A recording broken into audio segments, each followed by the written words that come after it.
Hi, everyone. I am pleased to welcome you to our session with Dr. Zafereo. He is discussing surgery and beyond in 2022. He is the head and neck surgeon and associate professor at the University of Texas MD Anderson Cancer Center in Houston. He is the section chief of head and neck endocrine surgery and associate medical director of the Endocrine Center. And he holds national committee appointments for professional associations and is a past president of the Houston Society of Otolaryngology, head and neck surgery. His clinical practice focuses on patients with thyroid cancer and parathyroid neoplasms. Dr. Zafereo is also a ThyCa medical advisor. Welcome, Dr. Zafereo. Well, so honored to be here with you today, Karen and Jim and all of ThyCa. So I'm going to talk today about medullary thyroid cancer surgery and other issues in 2022. Welcome to all of you, and just great to see you here. So as mentioned, I'm Mark Zafereo. I'm a professor of head and neck surgery at MD Anderson Cancer Center, where we see a ton of medullary thyroid cancer. Unfortunately, many of you have had medullary thyroid cancer, and I'm sorry that you all are dealing with that. So I'm going to speak for about maybe 25-30 minutes. Feel free to ask questions. I'll try to get to some of the I'll try to get to some of the answers as we move along, and then also answer questions at the end. So I do have I'm actually not on the medical advisory board for Eli Lilly, but I do have so that's an error in this slide, but I do have research funding for clinical trials that comes to my institution from both Eli Lilly and Merck. So so that's those are my disclosures. So I always start with a sort of a slide in terms of the American Thyroid Association guidelines for medullary thyroid cancer. I'm actually on the committee now that's updating these guidelines, so we should have some new guidelines in the next year or two. I don't think there's going to be a lot that's changed in terms of what we're recommending in terms of surgery, but there will be some changes in terms of all of the issues surrounding surgery, including systemic therapy and others that, some of which we'll be discussing today. So for patients with medullary thyroid cancer at the time of surgery, the standard surgery, as I think all of you know, is typically a total thyroidectomy with a central compartment lymph node dissection. That's typically standard. If patients have lateral neck metastases at presentation, typically we recommend resection of the involved lateral neck compartments, including a comprehensive levels 2 through 5B lateral neck dissection. So what does that mean? So the typical levels of the lateral neck. So again, the central neck is right in the middle here. Right where your thyroid gland is, and the lateral neck is out to the sides here. And so in terms of the lateral neck, so this is looking at the side of the patient, these are sort of different levels of the lateral neck. And the standard dissection of the lateral neck for a medullary thyroid cancer patients with lateral neck disease is levels 2A, 3, 4, and 5B. So that's the jugular lymph nodes along the jugular chain, as well as the lower lateral neck lymph nodes in level 5B. So that's a pretty standard neck dissection that's done. You typically get a nodal yield of 25 or 30, sometimes more lymph nodes. And that's typically what is needed. So interestingly, there's a question of elective lateral neck dissection for thyroid cancer. For papillary cancers, we do not do elective lateral neck dissection. That's not controversial. It's everybody agrees on that.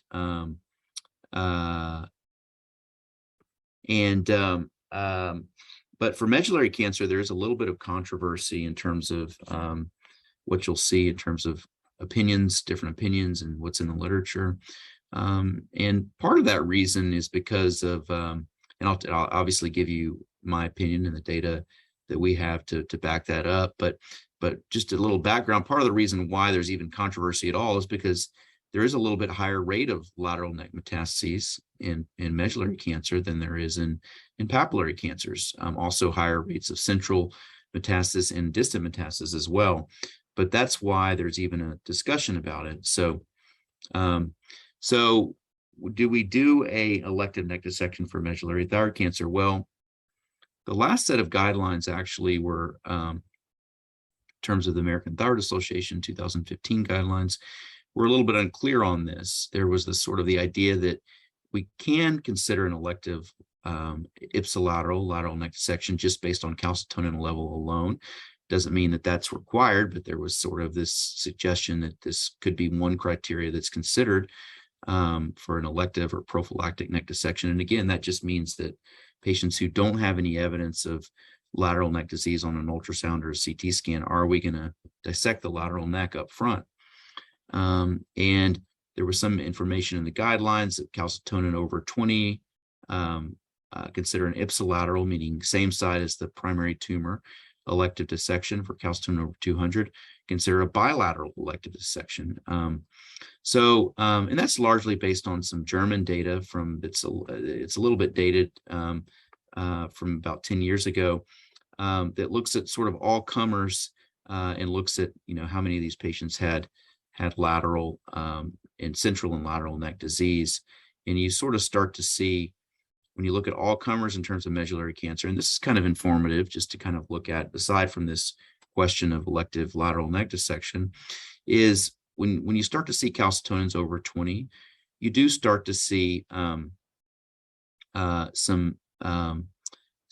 ipsilateral central neck disease, and so in ipsilateral lateral neck disease.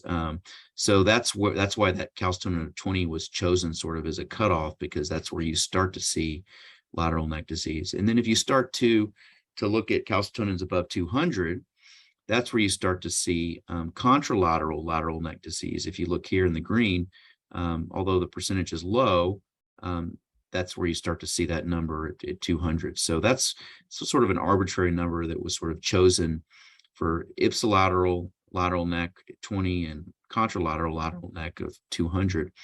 And then just sort of in the red, you start to see distant metastases, typically at about calcitonin of about 500 to 1,000.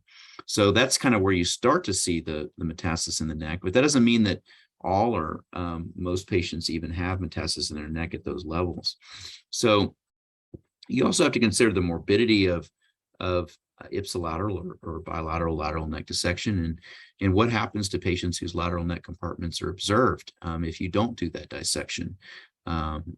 So we did look at that, and this is about 5 years ago. We published, actually, before I get into that study that I was about to mention, this was actually a study that's published from Toronto, looking at high volume bilateral neck dissection and thyroid cancer. So this is not specific to papillary thyroid cancer, to medullary thyroid cancer. This actually includes, any type of thyroid cancer. So, and it just shows that these patients who have bilateral lateral neck dissections can have quite a few complications. And so it's not a surgery that's without complications, and even, significant serious complications, pulmonary emboli, and even, very low incidence of mortality associated with the surgery. So certainly very high rates of hypoparathyroidism and chyle leak. And so it's not a surgery that's without some potential morbidity. And when we look at what happens to patients with medullary cancer whose lateral neck compartments are observed, we come to this study, which I led at MD Anderson. So it was published about 5 years ago, and where we really found no difference in biochemical cure, no difference in local regional disease status, or no difference in disease, distant metastasis or survival, when you look at patients whose lateral compartment was observed when they had a negative high definition ultrasound of their lateral neck, with or without an additional CT scan. So that's largely been our practice, is to, if patients have medullary thyroid cancer, most patients do get a total thyroidectomy in a central compartment dissection. But in terms of a lateral neck dissection, we typically just surveil those necks in the absence of any ultrasound or CT evidence of disease. And we've had, success with that approach. It's also well recognized that that if lateral neck disease comes up down the road, it can always be salvaged with a lateral neck dissection. In an unoperated field, that can always be done down the road as well. So the second topic I wanted to sort of cover briefly is postoperative radiation therapy. So this isn't, so as a surgeon, I talk about surgical issues, and I also talk about the issues surrounding surgery. So postoperative radiation therapy is something that should be very rare for medullary thyroid cancer. And this is not something that has always been the case. And that's why I think it's so important to highlight. It's something that's changed over the last 10, 15 years. This study was published in 2007. So it's been, almost 20 years. The data is almost 20 years old. But this was a study that was published sort of in a different era, and it was looking at radiation therapy for patients after surgery for medullary thyroid cancer. And you typically see these patients have pretty good local regional control if they have radiation therapy, which is not surprising. Their overall survival, though, is still not fantastic. So, and this sort of suggests that you're dealing with a population of patients who have more advanced medullary thyroid cancer. So, the 5-year survival in patients who had radiation to their lateral neck following surgery was about 60%. At this time, again, this was 2008. I want to make very clear that this was the recommendation in 2008. So it was sort of presence of gross or microscopic residual disease in the neck, soft tissue extension, nodal disease, or mediastinal involvement were considerations for radiation therapy. Again, that was 15 years ago. A lot has changed in the last 15 years. So there's been drugs that have been approved, FDA approved for medullary thyroid cancer. Of course, the first two drugs approved were vandetanib and cabozantinib, of which you all are aware. Some of you may actually be taking these drugs. And then there's been more recent FDA approval of the RET-specific inhibitors, which we'll talk about later as well briefly.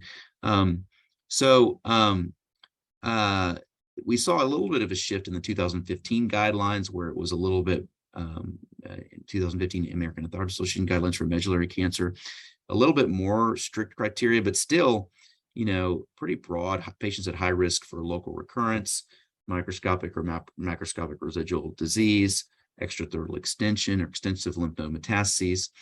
But our current philosophy has really been a pretty strong shift away from radiation therapy to the neck for the vast majority of patients, except in maybe older patients with disease which is invasive of the esophagus or the laryngotracheal complex. And as reflective of this, this is data that's not published, but data that will soon be published because it's being prepared for publication. And that's why I'm able to show it to you.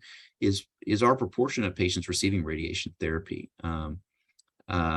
per year for medullary thyroid cancer. And you see, back in the 90s, it was as high as, 30, 40, 50, even up to 60% one year.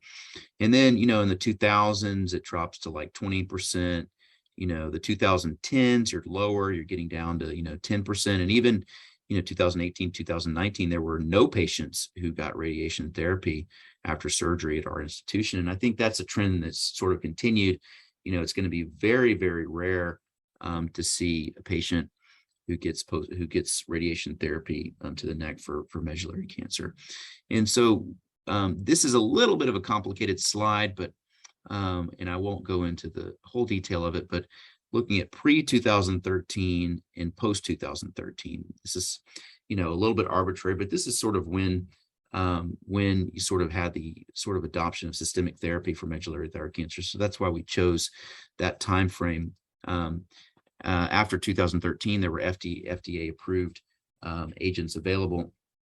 So if you look at sort of the indications for radiation therapy at MD Anderson, before 2013, you see in terms of, the level of disease, low, none, low, moderate, severe in terms of disease burden. And this is a very sort of arbitrary way of phrasing it, but it does prove the point that that there were a lot of patients with not that high of a burden of disease, no significant risk factors or low or moderate burden of disease that had radiation. In fact, most of the patients fit into that category, whereas in our post 2013, it was really patients had to have a severe level of disease. In fact, there was only less than 10% of patients who got radiation had a moderate level of disease, where 91% of them had a very severe level of disease, which included, laryngotracheal or esophageal invasion.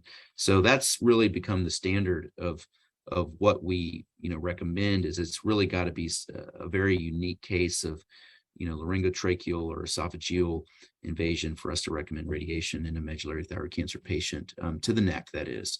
And that's, I'm not speaking of radiation to the bones or the spine or other areas of the body. It's a whole different question, but radiation to the neck, I think, should be very rare.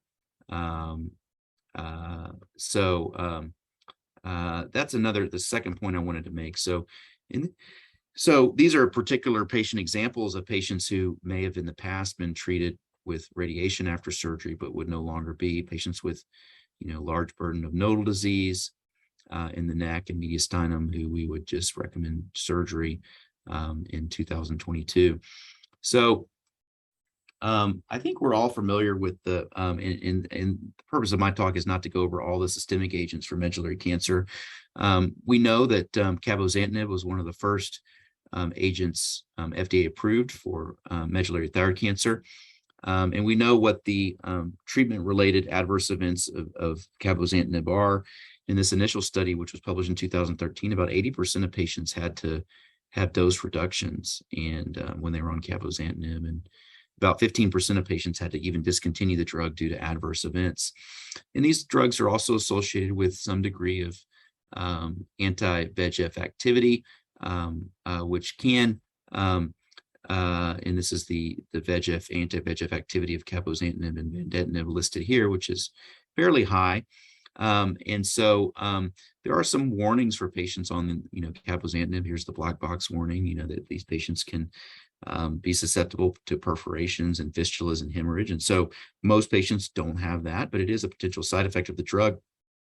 The RET-specific inhibitors, as we all know, are a little bit more targeted specifically to RET. This is looking at selectivity of some of the multi-kinase inhibitors, really just showing that the cabozantinib and the vandetanib aren't quite as selective, whereas the RET-specific inhibitors, I think we'll show here, are a little bit more selective and less of this sort of off-target effect that you see all these dots kind of all over the place here. So we know approximately 60% of medullary thyroid cancer patients do have a RET mutation, whether that be all patients who have hereditary medullary cancer have RET mutations, or about 50% of those who have sporadic mutations. And so, there have been a couple of clinical trials which have been published looking at selpercatinib and pralsetinib and they are now FDA approved as systemic agents for medullary thyroid cancer. They've shown pretty good efficacy. I think these have probably been shown in people's talks, and so I'm not going to sort of get into the details of this, but pretty good response rates. This was a study that was published by Lori Wirth, and there were several. There was also MD Anderson. Maria Cabanillas was on this paper as well from MD Anderson, looking at the efficacy of selpercatinib. I just kind of wanted to give an update. So this is the latest update on the selpercatinib libretto trial, and this was recently presented at ESMO. And so this is work that's been done by, of course, Lori Wirth was mentioned, Maria Cabanillas, Matthew Croyce, Manisha Shaw, and others. Basically showing sort of a longer term follow-up, and these are patients who have never been treated with cabozantinib or vandetanib.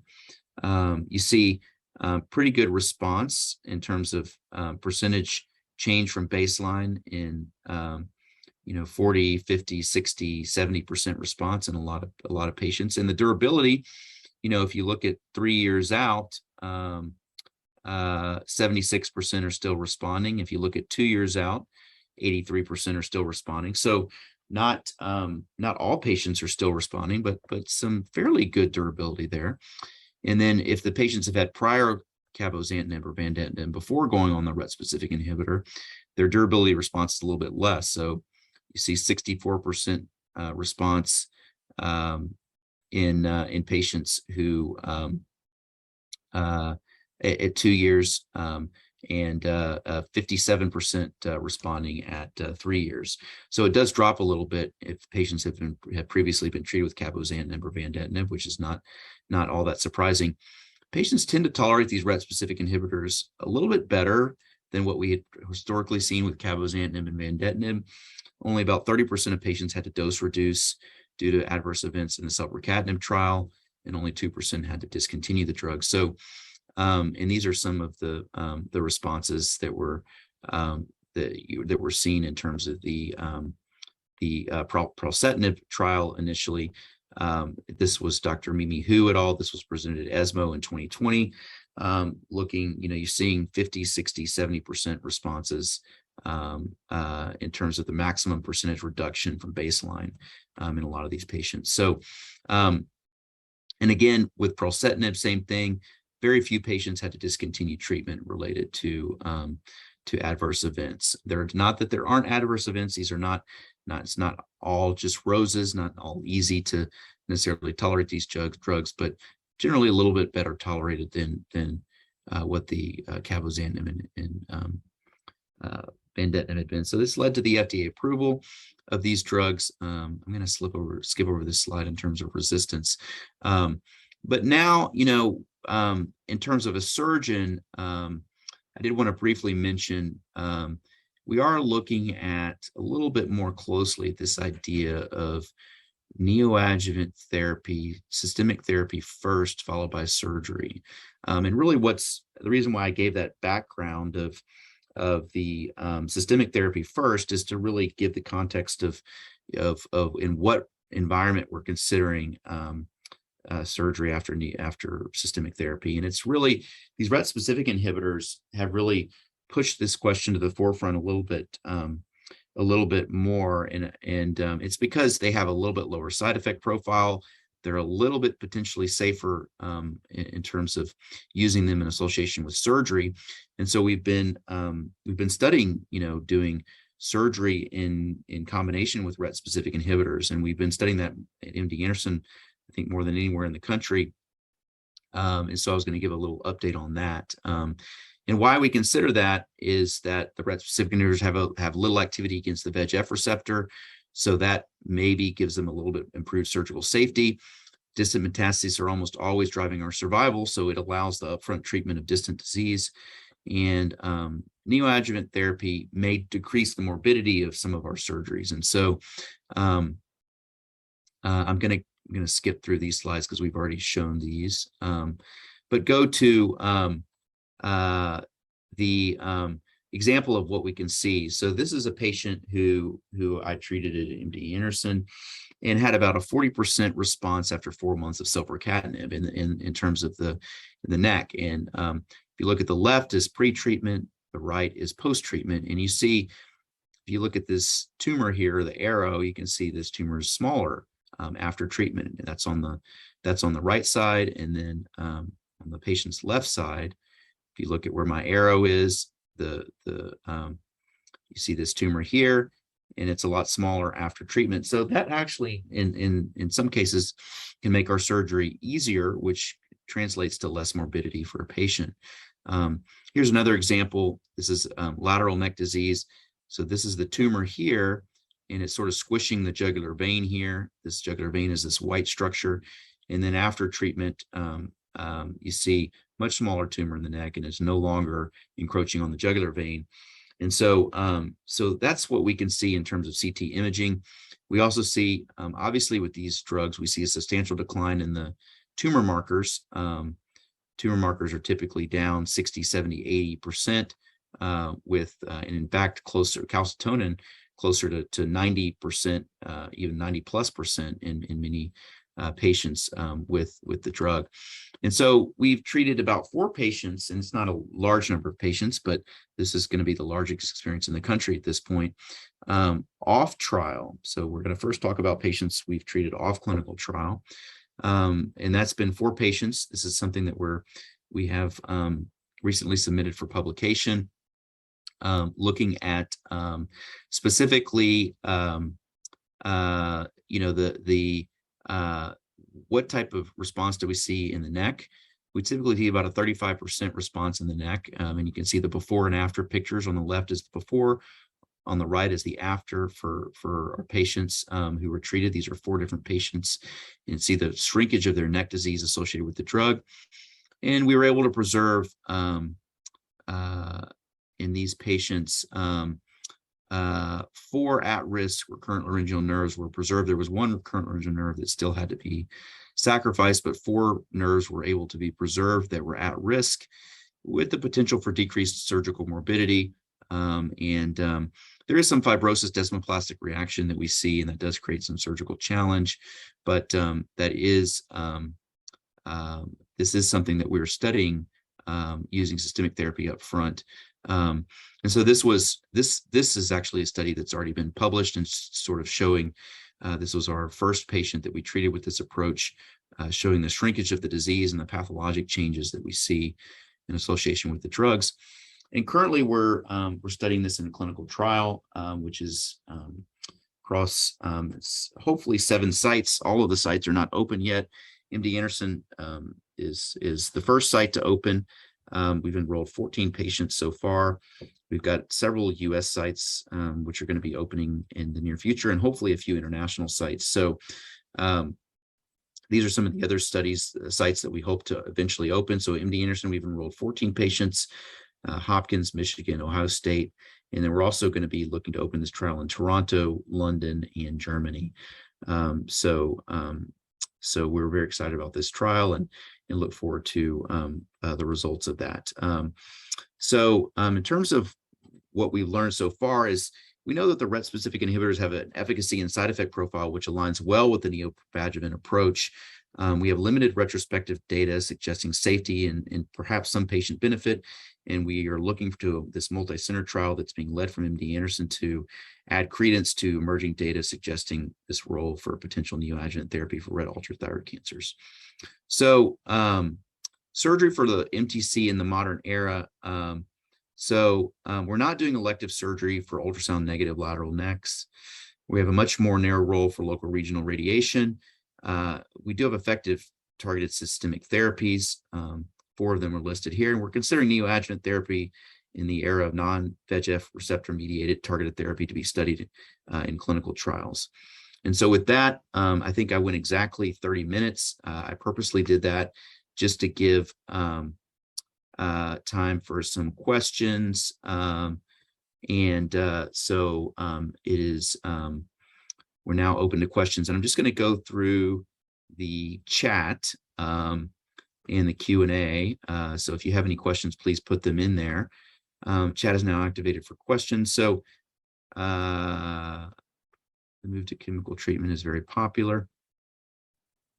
So there's a question, are you doing telehealth? I'm in California, partial thyroidectomy in 2020, then level 5 to 6 neck dissection to remove a few clips in 2021. Now developed very dry mouth, burning tongue, and still have 2 clips poking me. A cold like metal foreign body sensation constantly. Okay. So yes, I do telehealth. Now California does not allow telehealth to Texas. And so I can't do telehealth for a patient in California, but if you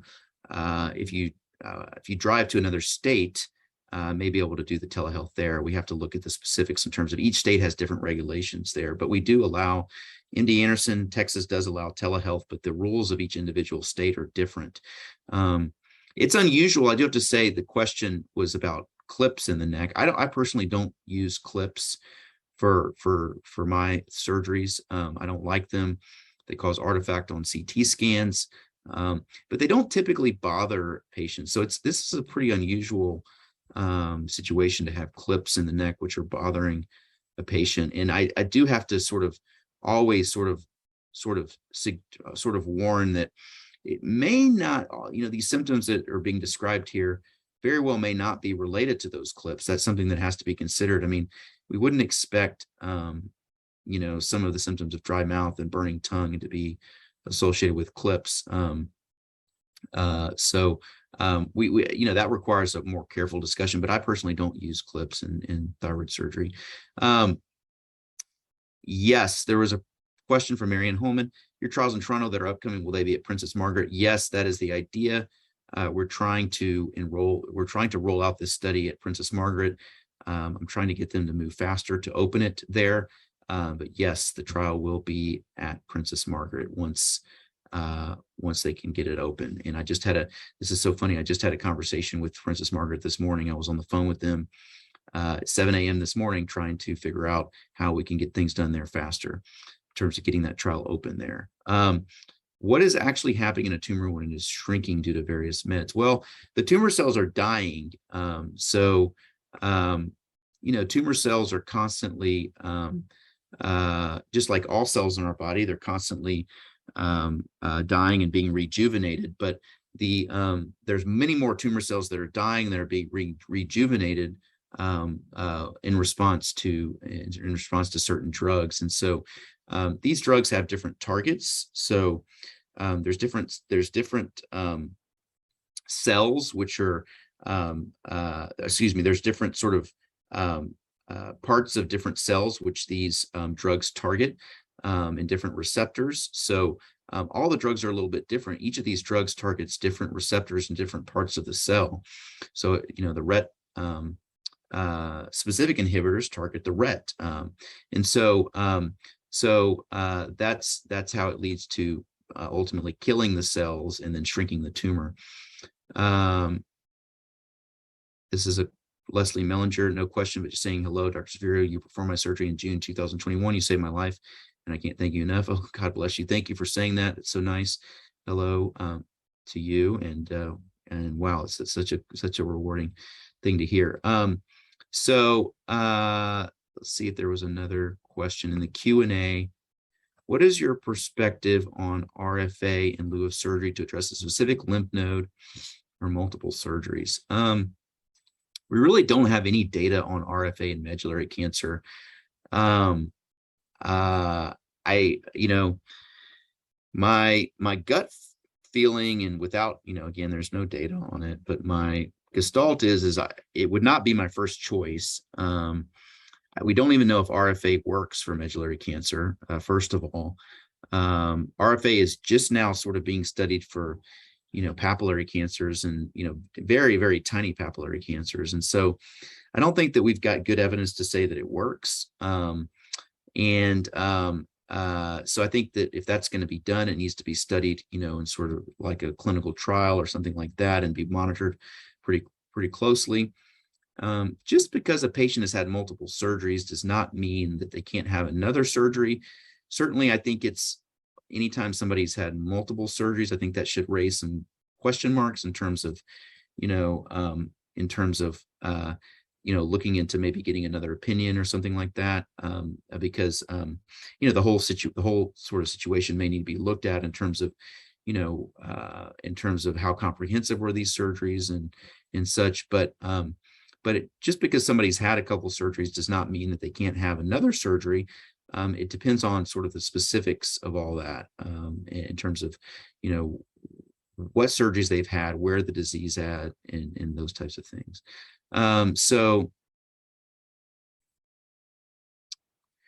So we met at Chicago Conference this is Mr. Bill Nelson asking a question. We met at Chicago Conference in 2018. I was one of the few who had elective bilateral neck surgery and discovered diseased lymph nodes in post-surgical pathology that didn't show an ultrasound. So it turned out to be a good decision. What's the motivation for moving away from more aggressive surgeries, particularly with medullary cancer, when the patient desires it? I assume it's driven by limiting risk factors from complications. That's a good question. Thank you for that question. So let me answer that live. So a couple things. If if you do elective bilateral neck dissections on everybody who's got medullary thyroid cancer, of course, you're going to pick up lymph nodes, metastatic lymph nodes in some of those patients, definitely. The question I think that really begs to be answered is, so first of all, how many patients are you going to pick up those? So how many surgeries are you going to have to do to pick up, one patient who has metastatic lymph nodes? How many negative neck dissections are you going to have to do to pick up the one positive dissection? And then for the patient who does have the lymph nodes in the specimen, as was suggested by the person asking the question in the chat, if you had not had that surgery and you had it a year later or 18 months later, would it have made any difference? Could you in fact for the one patient, 1 out of 3 or 1 out of 5 or 1 out of 7, whatever that number is, who is going to have the metastatic lymph nodes in the neck, which are not clinically apparent, can you wait for them to become clinically apparent before doing the surgery? And we think the answer is yes. And so that's why we don't do the upfront dissections. But certainly if somebody has an elective dissection and they've got diseased lymph nodes in their neck, when they have that dissection, certainly it's you would look back in retrospect and say, yeah, it's reasonable that you had that neck dissection, but the problem is you can't predict that. And it is, it is the consideration is the morbidity of the surgery and in potential complications and just the fact that if you have lateral neck disease, oftentimes you're also going to have distant disease as well. So the lateral neck disease alone, the lateral neck surgery alone is not necessarily going to be curing that particular surgery, and curing that particular patient. And so that's another consideration. But yeah, that's a great question, and there's not a right or wrong answer to it. And certainly if a patient came to me and said, look, I really want the elective lateral neck dissection, and so I would certainly say, yes, I'm willing to do it, but I would certainly talk to them about the pros and cons of it, and certainly talk to them about our data suggesting that it's okay to wait and see if something develops and then take it out when it's small, when it's still small. And so I hope that answers that question. Another person asked a question, left lateral neck surgery 2 years ago, still having issues with smile not coming back and lack of feeling on the left. Any recommendations on how to address this? So that is something that's a little bit underappreciated with left lateral neck dissection, is that, or right lateral neck dissection, any lateral neck dissection, I'd say about a quarter of patients or so, maybe even up to a third of patients, will have an asymmetric smile after that surgery, especially if it's a particularly extensive lateral neck surgery, and that's because you've got a nerve that comes from your face, and it dips down into your lower neck and it controls your lower lip, and that nerve can be affected just by retracting and pulling the tissues out of the way that need to be moved out of the way to do the surgery. And again, it's fairly common, maybe a quarter, maybe a third of the time. So not uncommon, but it usually is just temporary. It's usually not a long-term permanent issue. Now, 2 years ago, that would suggest that that's going to be a more long-term issue. And so I'm sorry you're still having that. But I would say, in terms of, if that nerve is still weak and your smile is still a little bit asymmetric there's not anything I can say surgically that can be done to fix it. You can do Botox on the other side to sort of, that weaken that other lip a little bit to make it symmetric. I have heard that recommended to patients who have that issue long term, but unfortunately, there's not something that you can, medicine or surgery that you can do to make that lip start working again. But you can do Botox to the other side to sort of make it more symmetric. In terms of the numbness, you said, lack of feeling on the left side from a left lateral neck dissection. Any lateral neck dissection is going to be associated with numbness. The numbness is generally very significant at first. It involves the whole neck, the ear, all the way to the jaw. That tends to subside over time, but not completely. It tends to sort of consolidate around the incision over time. But you're, with a lateral neck dissection, you're always going to have more numbness than if you had just the thyroid and central dissection.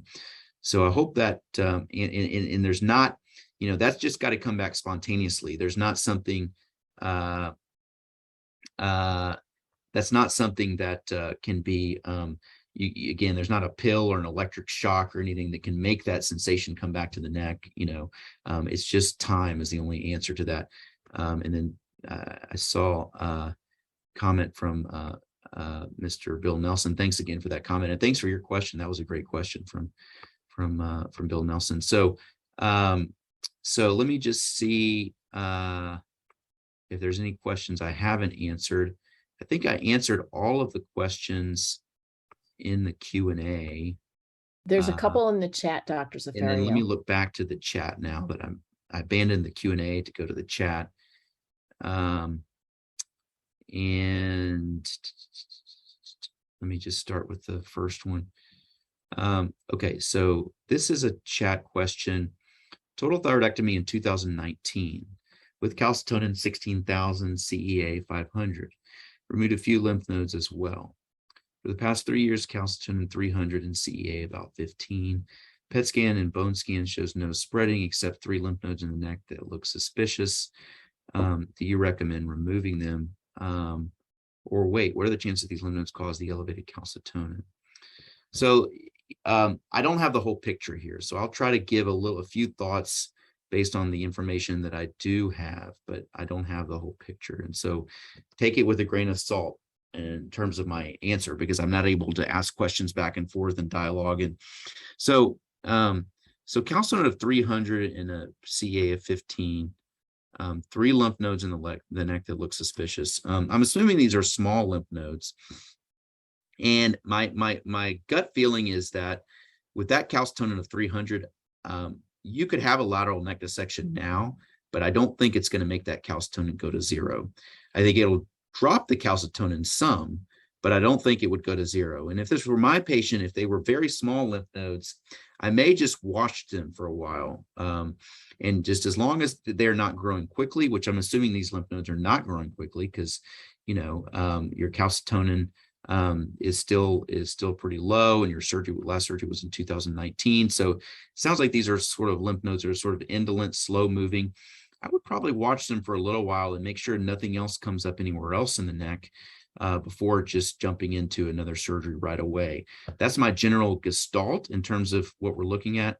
What are the chances that these lymph nodes cause the elevated calcitonin? I would say the lymph nodes are contributing to it, but I don't think that's causing all of the calcitonin of 300. If I had to guess, if you do the lateral neck dissection alone, that calcitonin may drop from 300 to 200 or something like that, but it's not going to go to 0. So you're still going to be in a watch and wait mode, and I would tend to kick that surgery down the road a little bit.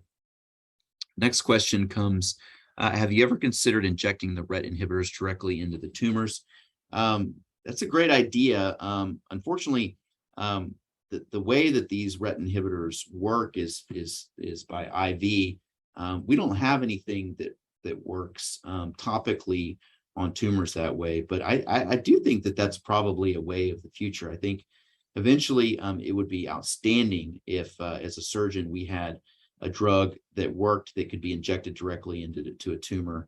I think we would all be very excited about that, and I do think that hopefully is something that we will have available in the future, but we do not have that right now. And the formulation of the RET inhibitors right now cannot be injected directly into the tumors. So there is another comment. Thank you for Dr. Zafereo for all you do to support those with MTC. I'm blessed to have you as my surgeon. God bless you. Thank you for that comment. It's very nice. Humbled for that. Mary Ann Holman, there's a comment. I recently had surgery to remove cancer in a nerve to my vocal cords, had to be removed and a new one grafted in place. 2.5 months later, I have no projection in my voice. Should I expect projection to come back in several months?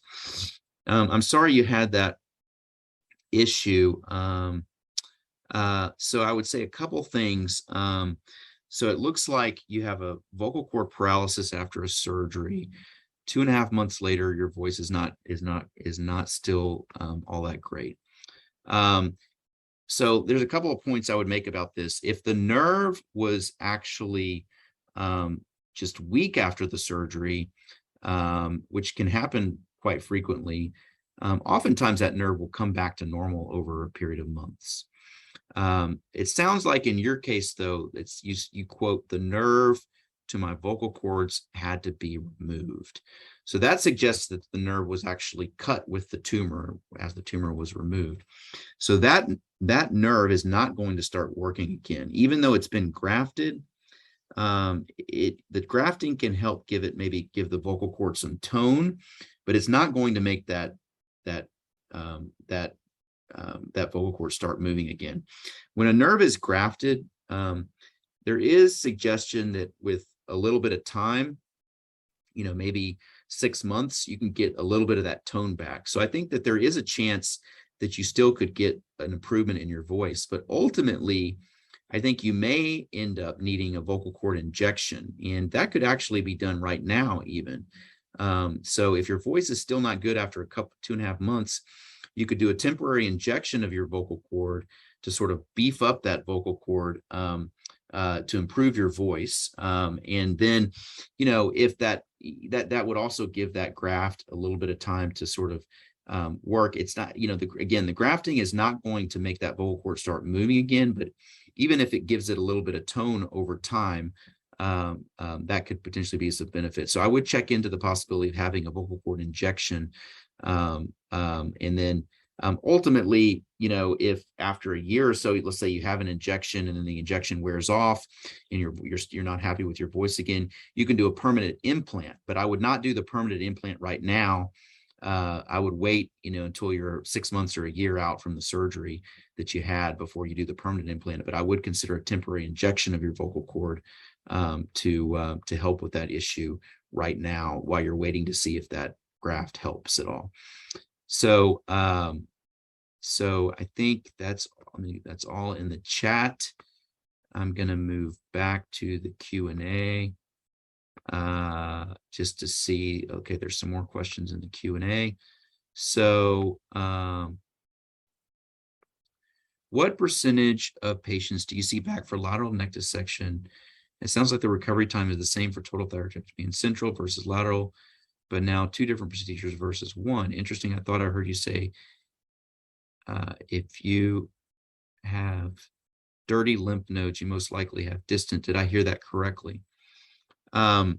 So not a high percentage. So of the patients who I do a total thyroidectomy and central compartment dissection, to answer the first question, not a lot of those have to go back for a later lateral neck dissection. I'd say it's definitely less than 10%. At some point, it's years down the road, that would be. So most of them don't have to go back for a lateral neck dissection, less than 10%. So that answers that question. The other question you have is if you have lymph nodes in your lateral neck, oftentimes you have distant disease, and I would say yes. If you've got lymph nodes in your lateral neck, oftentimes you do have distant disease, at least on a microscopic level. Not always, but oftentimes you do. So I think you did hear that correctly. And certainly, but the calcitonin could give you some clue of that. So let me, I think I answered that question. If I need to clarify that further, please type something else in. And then anonymous attendee, I have calcitonin 350 doubled in 1 year and CA9 after a total thyroidectomy in 2011 and multiple surgeries on the right side. I'm assuming that's thereafter. At this moment, 6 suspicious spots, 2 confirmed, have been found in 4 levels on the right side. Should I go for watch and wait on or a modified radical neck dissection cause probably some damage to my right shoulder, as I had multiple surgeries on the right side already? Let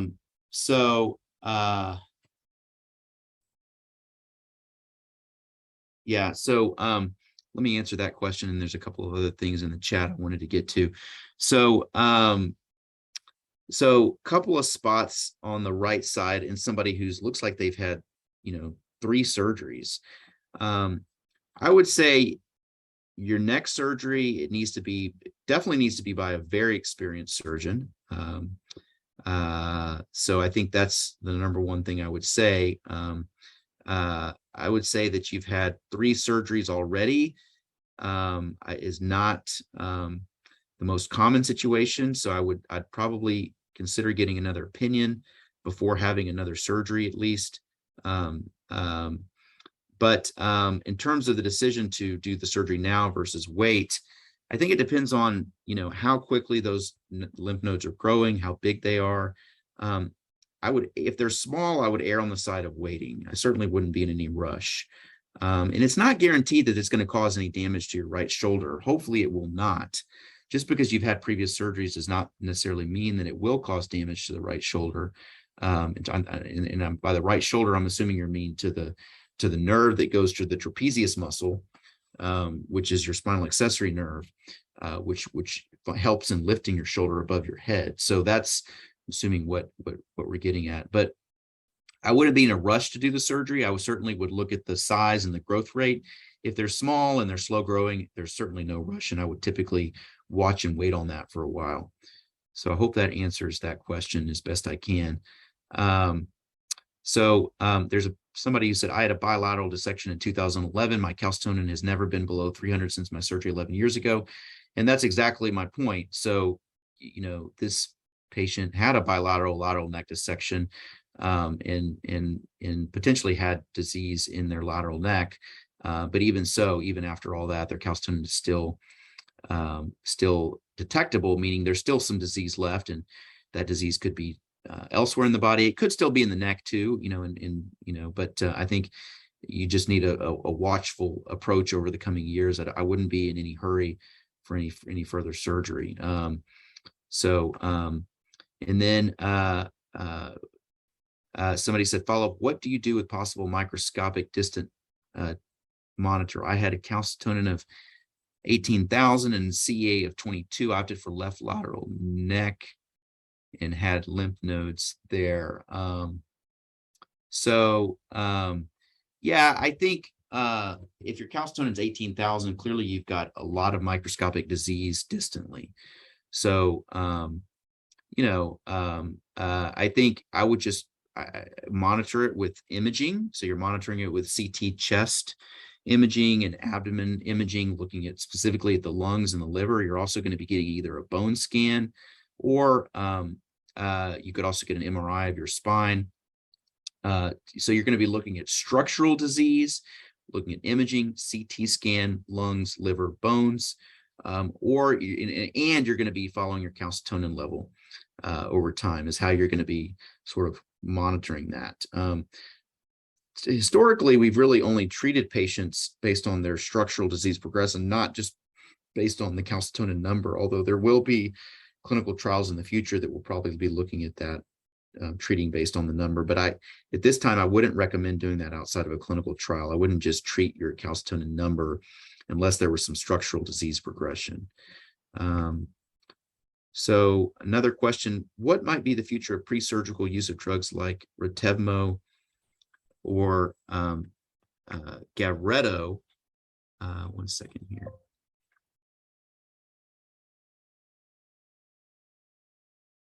Apologize, one second.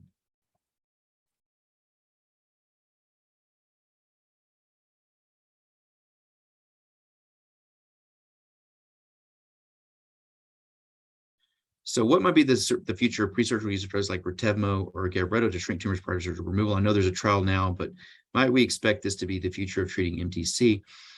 I think for some patients, yes, it's definitely the future. Not for all patients. I think, for patients who have a higher burden of disease, I think that will be in the cards going forward. High burden of disease, I think the preoperative use of these drugs like Retevmo or Gavreto, but I do not think for all patients, to answer that question. I think for patients with a small burden of disease, upfront surgery is still going to be the answer for those patients. So I think that's all the questions in the Q&A. I'm going back to the comment from a patient. Let me just see real quick if I can get to it. Just a comment. This is a patient who says, I went on selpercatinib neoadjuvant 3 months prior to surgery, total thyroidectomy right lateral in June 2021 at Johns Hopkins. Surgery went well as tumors had very significantly dissolved. Well, that's great. Well, good. Well, then I am opening this clinical trial at Hopkins. Probably I've been trying to open this clinical trial there for a year, so that's probably why they treated you that way, because they probably have heard some of my talks about that. So I'm glad that worked out well for you. What else? Any other questions? So I'm going to give it. It's 5:30. Somebody said thank you. Yeah, you're quite welcome. Obviously, feel free to contact me with any questions. Email me, and happy to always answer any questions. Thank you for the opportunity to be here for ThyCa, and wishing you all just a great weekend and blessed day. Thank you very much, Dr. Zafereo. We always appreciate your talks. They're always very informative. So thank you very much for your time.